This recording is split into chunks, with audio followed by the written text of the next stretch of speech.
anatin'ny fijoroana vavolombelona ihany tsika amin'izao rasivotona izao miaraka amin'ny ray mpianakaviana anankiray anambara amintsika ny zavatra nataon'ny tombo teo amin'ny fiainana izy amin'ity androany ity finaritra tompoko. Finaritra no apôstôly Andreas. Iza ny anaranao? Ny anarako dia Andrea Maolson Oliva. Inona zavatra nataon'ny tombo teo amin'ny fiainanao? Ny zavatra nataon'ny tombo teo amin'ny fiainako moa dia ny aretiko moa dia efa nisy taloha.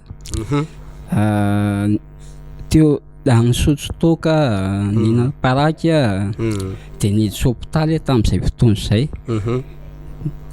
Mbola kely ny zanako faharoa tamin'izay niditra hôpitaly ny sarano mihitsy ny zanako.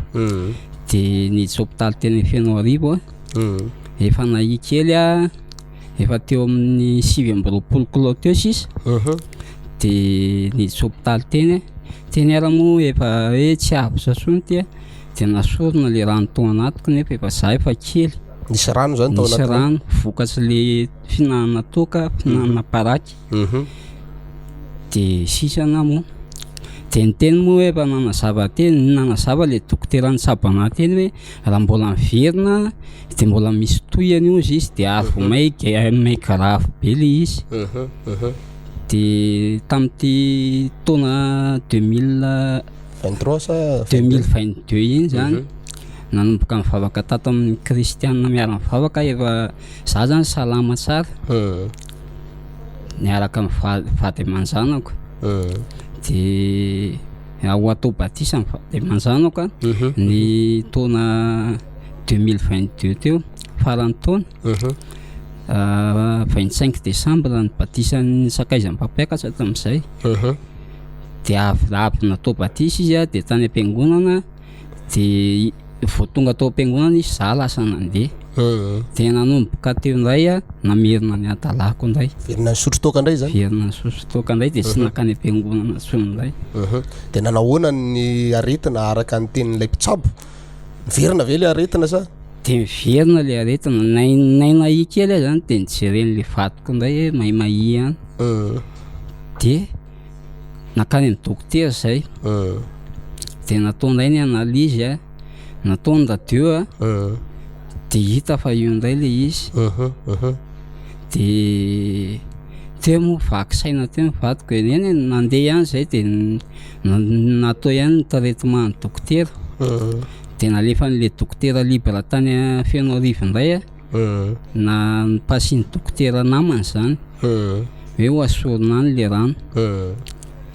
Dia izy moa nangataka mafy mivavaka mafy hoe mba tsy ho asorina an'io intsony fa raha hoe asorina an'io zany dia mety hafa zany hafa ny fampiasa teo amin'ny faritra ny vatanao nisy an'izay rano izay ato amin'ny akavia ato amin'ny pomady dia manetsina ny ianao zany lasa sepotra manetsina ny fiainako le izy tsy nateli-kanina intsony moa efa 2 volana tao amin'izay tsy nateli-kanina zany dia inona ny sakafo hohanina zany na rano raha ve tsy voately? Rano dia kely fotsiny voately dia eo dia memena andao manalina.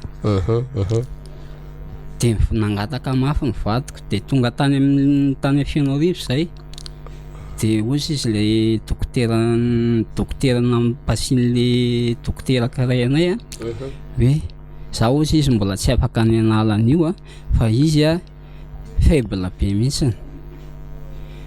Dia natao nanao traitement 15 jours izay dia pile izay nasainy vidiana ny plaketiny pile io 7,4 folo nisany nefa 15 jours dia vao plakety 2 fotsiny vidinay dia najanona le izy le nakany Moramanga izay avy eo namonjy fotoam-bavaka namonjy an'le pasika faharoa.